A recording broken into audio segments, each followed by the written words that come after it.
মনে রাখবেন, রমজানকে যে কদর করে না, রমজানেও যে গুনাহ করে, রমজানেও যে জাহান্নাম থেকে বাঁচার চেষ্টা করে না, রমজানেও যে জান্নাতের আমল করার চেষ্টা করে না, ভাই আমার, ছেলেরা আমার, বাবা আমার, পর্দার আড়ালের মা বোন আমার, সবাইকে এই শেষ কথা বলি। আল্লাহ রসুল বলছে, জিব্রাইল আইসা রমজানের শেষ দিন নবীজিকে আইসা বলে গেছে, ইয়া রসুল আল্লাহ, এত বড় রমজান পেল,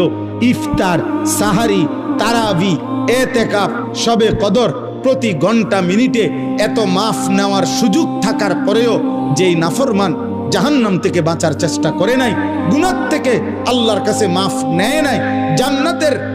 জরুর আশা পূর্ণ করতে পারে নাই, আমল করতে পারে নাই, খোদার কসম নবীজি বলছে,